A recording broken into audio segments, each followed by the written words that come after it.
Hello and welcome to Game Soup. It's a game design podcast where we throw ideas in a pot and see what's cooking. I'm Chloe Montgomery and I'm joined as ever by the illustrious and delightful Kayla Dice. How are you doing, darling?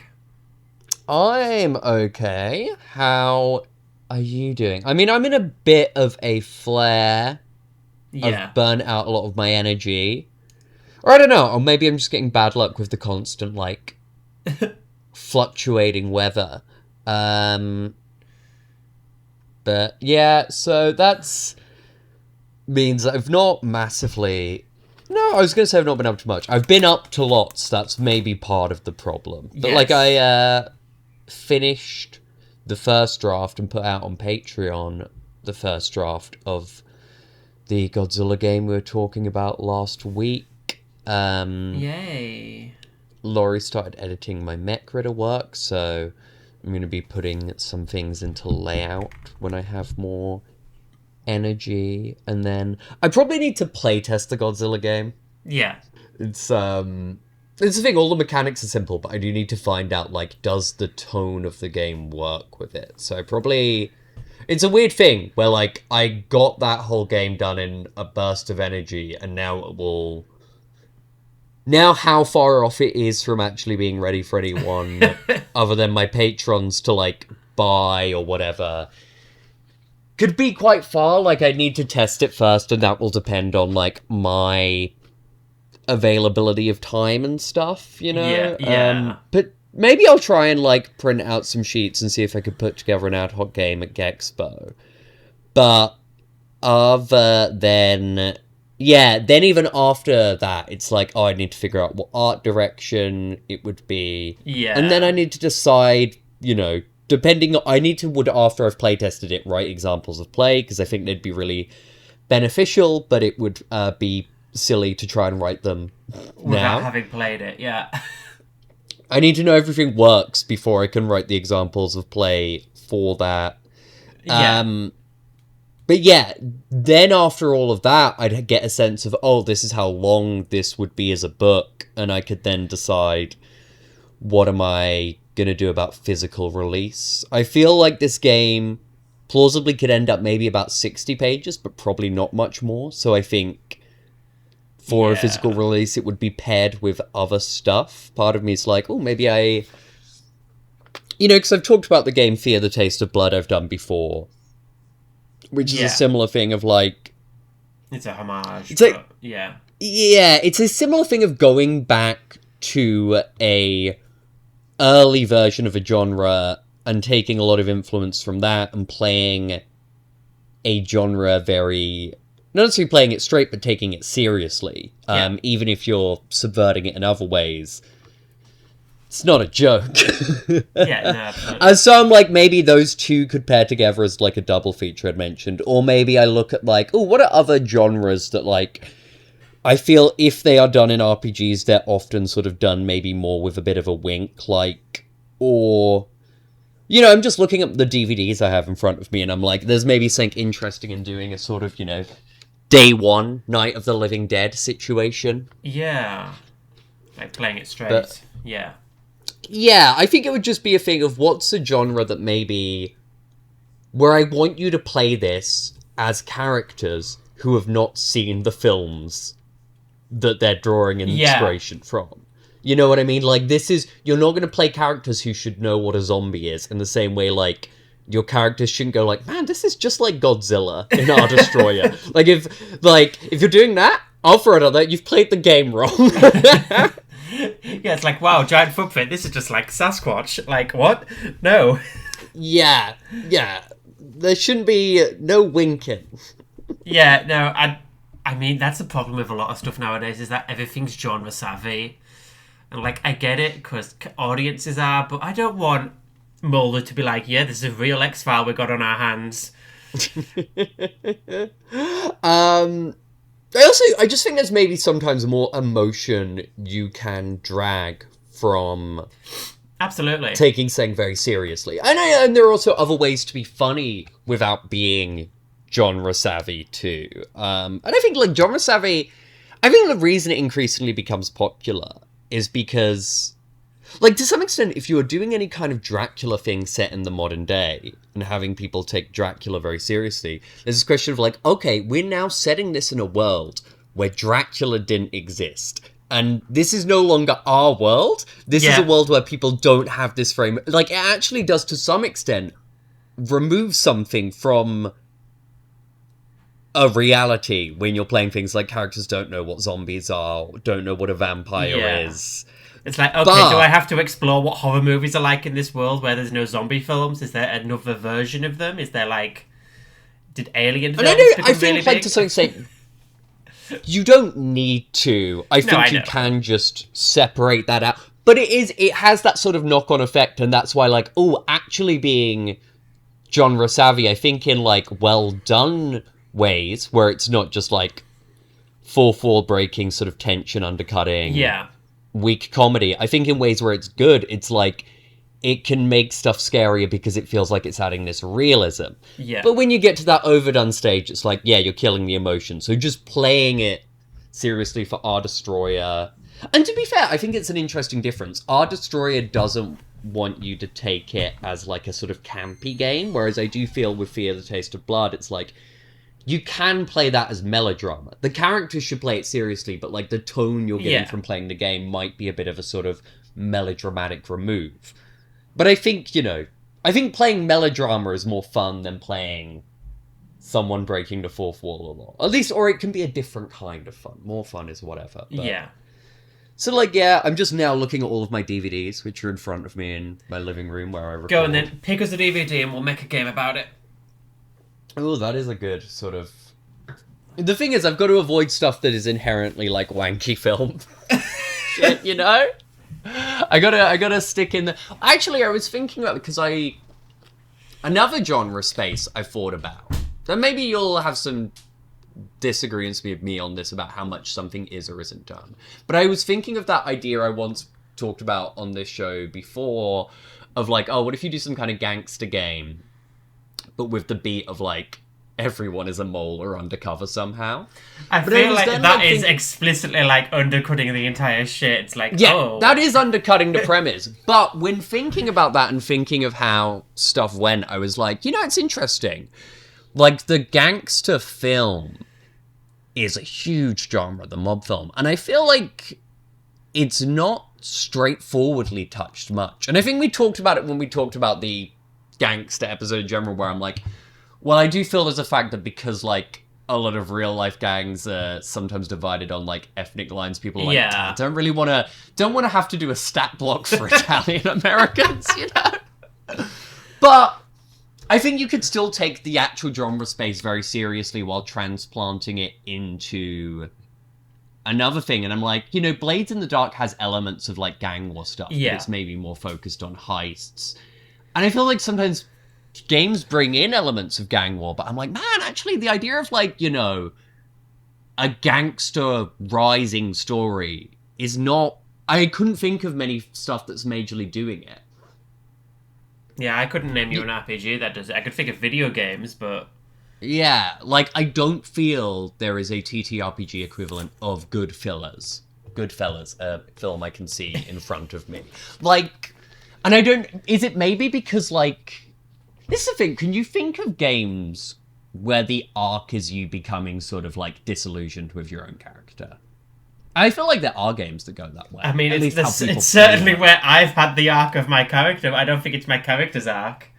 It's like, yeah, I'm sick of playing my cleric dude. I'm going to throw him off a cliff next session. I know that's not what you mean, though. No, I was meaning, I guess, a thing where, like, you're playing your cleric and then it's like, oh, yeah, I mean, he started as a guy focused on, like, peace and justice. By the end, he's kind of a religious extremist who's become incredibly intolerant and plausibly should be killed by his other party members. Yeah. No, I can see that as, like, a thing. I don't know if it's like... I don't know how you'd write this. It's like, okay, so you are a gang of up-and-coming street mobsters and you're boosting cars and whatever. Oh no, you're the guys who are going in and saying, hey, Big Harry wants his collection money. Well, that's the thing I was then, like, just thinking about with this idea. Like, I guess it's a question of sympathy.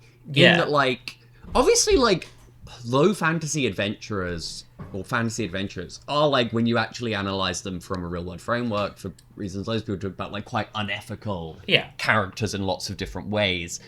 But maybe like players can have a more mental dissonance from that versus an idea where if you're like, yep, you need to go play shake someone down for protection money, you need to burn down a storefront, you need to like it's much more I'm explicitly the bad guy.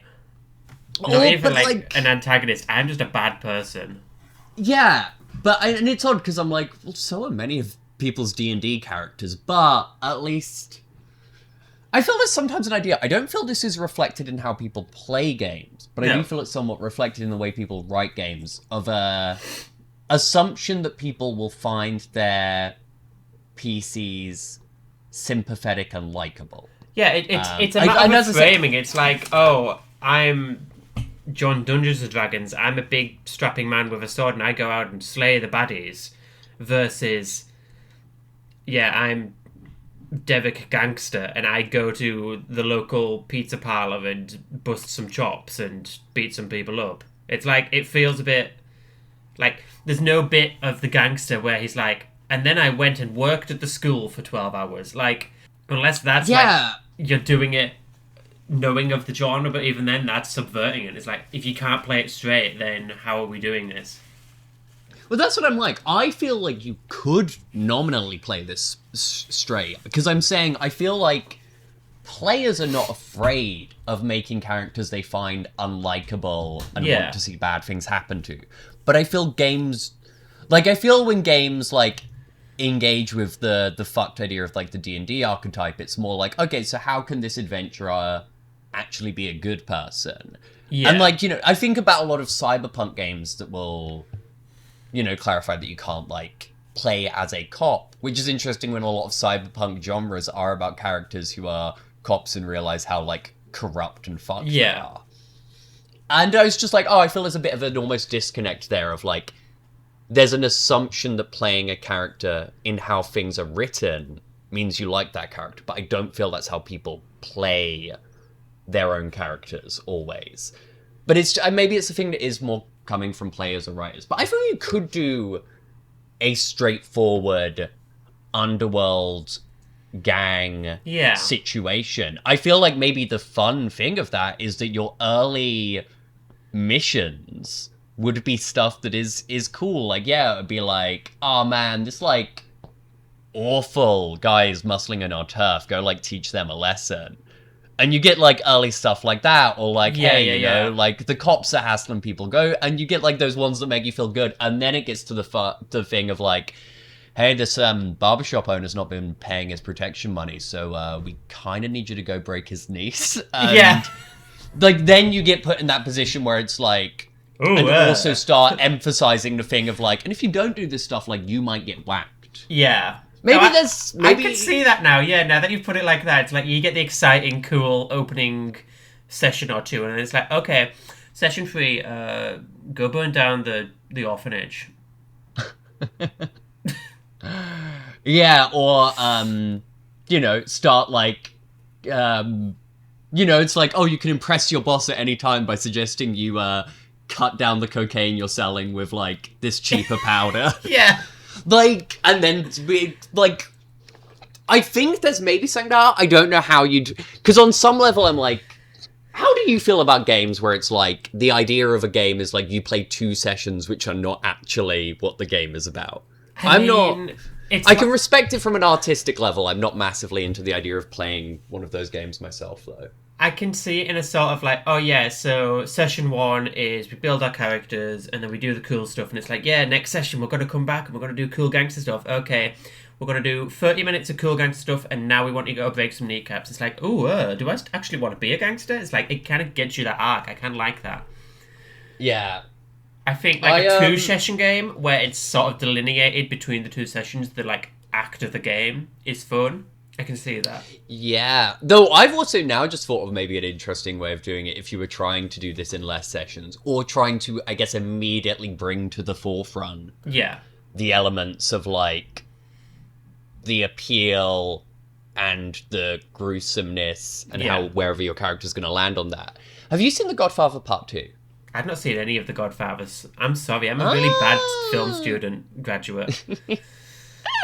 I think everyone has omissions, but Godfather Part 2 has a sort of like, it's half prequel of showing like how a character came, and then it's part sequel. But I was like, oh yeah, maybe the game is in two timelines, like your characters or certain characters in, you know, a nominal present where you have much more power and are being asked to do this like gross stuff, versus when you then like intercutting with flashbacks to the more exciting morally feel good thing. I think I can certainly see that as a game, but I think if I'm the player, like, if I'm suddenly thinking, oh, maybe gangstering isn't so fun, and then I come back and it's like, yeah, kick ass! It's like, surely I want to be reflecting, oh, maybe it's not so good in the past, but then that's metagaming? I don't know. Well, I think that's in the past, it gives you this sort of, like, maudlinness to it. Yeah. I don't know, I also feel like for a game where you were doing it about a character, you know, losing their soul, in a way, whatever that means, like, I think you do need this bit of dramatic irony. Yeah, I don't think you can assume that the player will be thinking and feeling the same things as their characters, because they logically shouldn't. They at times should be disgusted by a character as they make decisions where it's like, oh yeah, this does cross moral lines you at one point held. I think you can get some fun dramatic irony of flashing back to like some early, like, you know, just like beating up a rival gang for something that you in the present day have just done. Yeah. No, like, you've done the exact that, same thing, but in the past you're going like, yeah, this is why we've got to be we're the good guys. I don't know. Actually. Yeah, it's I think gangster, and I feel like you could transplant its setting. Yeah. To I was get thinking, away. If I'm doing this, I don't want it to be about Italian Americans. I think you could get away with it like, yeah, we're the dwarven mob. Or whatever. Like, we're the elvish mob. I see, I feel like I'd avoid fantasy there, because if you're splitting it by species, it's like, okay, enough. this does feel like the species also. feel like racial stand-ins. Yeah. I was more, when I was thinking of this undercover game, which admittedly was, to be clear, a comedy, but it got me thinking about like, oh yeah, not much stuff is doing Goodfellas or The Godfather or Casino or whatever. But like, I was thinking like, oh yeah, sci-fi game where you maybe have things like mutants, cyborgs. Yeah, okay. If we did it in like a cyberpunk city and you're all like working for the corpos or whatever. I feel like in that way you can have like, what are the splits by these gangs that make them simple enough that it's easy to go, this is this ideological disconnect. Yeah. But you've not ended up on this thing of like, because here's the thing, if you're like the elven mob or the dwarven mob, and then your players are in the human gang, it's like, so are we like a white gang equivalent? Yeah, are we like neo-Nazis in this universe? There's some fun stuff where you're like, ooh, maybe we're not good people. I don't think you entirely want to have the PCs go, guys, are we in a white gang? Whereas I feel like in Cyborgs, if like with cyborgs or mutants, that's maybe more. See, I was imagining you played as the elves, but yeah, sure. I mean, elves also feel, I don't know, maybe it's because I always feel like elves feel very middle class coded. It would then feel like, you're the gang really who did represents invent like 6 types of white guys, and then all the bad races were not whites. So like, what are you doing, dude? I just feel like elves feel so often, I guess because of the thing of their long lives, like they feel like a dominant culture. Yeah. So it's like the elven mob, I'm like, I don't think you're by your position, the dwarven mob, I'm like, okay, feel one of these is like the oppressed gangster, which is the more engaging archetype. Like that's the thing that's part of how that appeal works and stuff. But yeah, I don't know what you do with like this as a sort of I guess how you'd be structuring a setting, how you'd be giving, because also I feel like gangster films, which I feel more often are going to be breaching the sort of 2-hour mark of a film. Yeah. Which then, when you it's like they're covering a large span of years. I think, like, Goodfellas maybe covers, like, at least a decade. And so it's like, that's an interesting thing of how do you play that in a thing. Oh, maybe there's something interesting of, like, a fucking... Have you read Legacy? The RPG that is like a doorstop. The Grant Howitt one you mean. Okay, sorry, I was thinking of... Wow. No, it's by Mina McJanta. It's published by RRD. No, I was thinking of Unbound. Jesus Christ. Okay. Oh, okay. I thought you were just like, RRD, I'm just going to give these gentleman's credits instead to Grant Howitt. But Legacy... I'm not that bad. Oh, you got not that bad. Like, I don't think you're bad, Chloe. Oh, thank you. This is now the reassurance hour of the podcast. Yeah. No. But Legacy has a thing of, like, yeah, you're playing different communities and then, like, zooming into avatars. And, like, maybe that's part of how, like, a sort of a crime... Because it's the thing, most, like, mob films are crime epics in ways. Like, they have this sort of, like... Not always. Sometimes you get more of a just sort of, like, I guess, bottle episode gangster flick. But I do often feel like, because of this epic quality, something like that could be interesting. Yeah.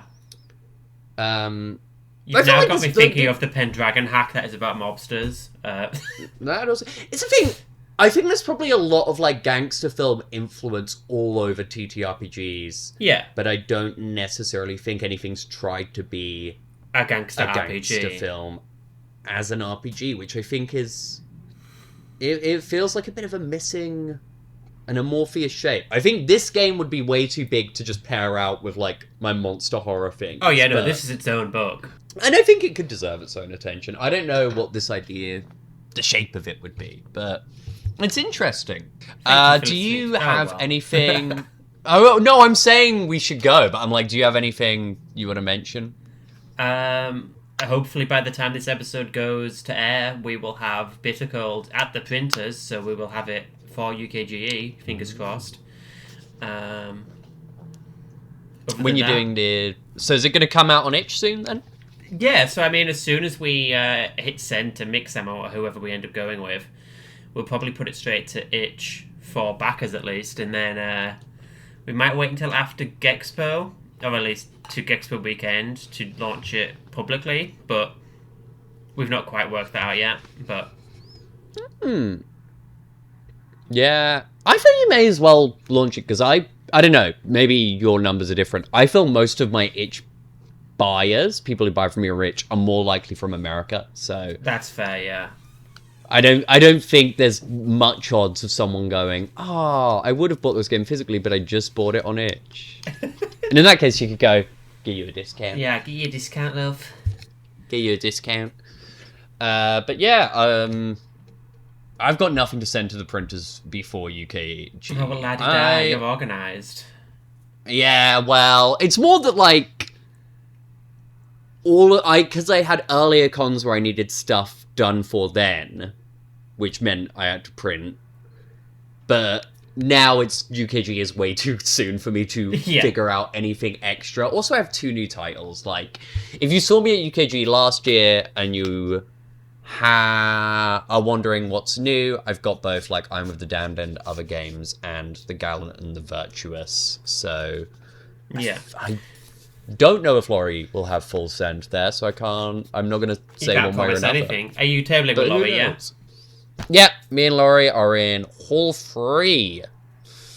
I wish I knew where I was, and I'd tell you right now. I think it's free. But... The map is now out. Yeah, so you can go find it out, guys. I don't believe we're in the same hall, because I think I did look, so... Yeah. Oh, well. I'm on the Sam Quest. You can find us. Do you do Sam Quest again? Yeah. Damn. It was good. Oh, well, Sam Quest was good for you. I didn't care for Sam Quest, so me and Laurie are not doing it this time. Well, there you go. You can find us on Stamp Quest. You can go looking for Caleb and Laurie. Maybe I'll bring my stamp, and if you, a Game Soup listener, want me to stamp something, I will do it. Yeah. But I'm not a quest. This is more a sort of It's a side quest. emergent story. No, it's less even side quest. It's emergent storytelling. It's you imprinting on an NPC. Just following them around, see what they do. Ooh, they're buying a bagel now. Wow. Don't follow me. Don't stop. Chaos. Find me on the store if I'm going to get a coffee. Back the fuck off. See everyone next week. Bye bye.